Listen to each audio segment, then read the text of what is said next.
ਪਟਿਆ ਕੋਈ ਗੱਲ ਨਹੀਂ, ਫਿਰ ਕੀ ਹੋ ਗਿਆ, ਲੇਕਿਨ ਹੈ ਤੇ ਚੋਰ ਹੀ ਆ,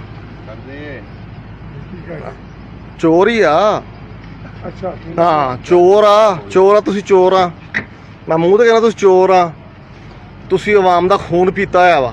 ਕਿੰਨੇ ਤੁਸੀਂ ਉਹ ਕਿਸ ਤਰ੍ਹਾਂ ਤੁਸੀਂ ਵੈਸਪਾ ਚਲਾਉਣੇ ਸੀ, ਤੁਸੀਂ ਆਵਾਮ ਨੂੰ ਖੂਨ ਦਿੱਤਾ ਹੈ। ਤੁਸੀਂ ਆਵਾਮ ਦਾ ਖੂਨ ਪੀਣੇ ਸੀਗੇ, ਤੁਸੀਂ ਵੈਸਪਾ ਚਲਾਉਣੇ ਸੀ। ਤੈਨੂੰ 4 ਬੋਤਲਾਂ ਦਿੱਤੀਆਂ ਖੂਨ ਦੀ। ਮੈਨੂੰ ਆਹੋ ਮੈਂ ਤੁਹਾਡਾ ਕੌਣ ਲੱਗਦਾ? ਤੈਨੂੰ 4 ਦਿੱਤੀਆਂ। ਮੈਂ ਤੁਹਾਡਾ ਕੀ ਲੱਗਦਾ ਦੱਸੋ? ਆਵਾਮ ਨੂੰ ਖੂਨ ਦਿੱਤਾ ਹੈ। ਕਾਹਦਾ ਦਿੱਤਾ ਤੁਸੀਂ? ਉਹ ਫੋਨ ਕਰ ਮੀਡੀਆ ਤੇ, 1 ਮਿੰਟ ਫੋਨ ਤੇ ਕਰ, ਫੋਨ ਕਰ ਮੀਡੀਆ ਤੇ, ਫੋਨ ਕਰ ਇਰਫਾਨ ਤੇ ਮੈਂ ਕਹਿਣ ਡਿਆ, ਫੋਨ ਕਰ ਮੀਡੀਆ ਤੇ, ਬੁਲਾ ਇੱਥੇ। ਮੇਰੇ ਕੋਲ ਗਾਲ ਕਢਾਏਗਾ ਗਾਲ ਮੈਨੂੰ ਕਹਿਣੀ ਹੁੰਦੀ ਆ। ਮੇਰੇ ਕਹ ਮੈਂ ਕਿਹੜਾ ਗੂੰਗਾ ਵਾ?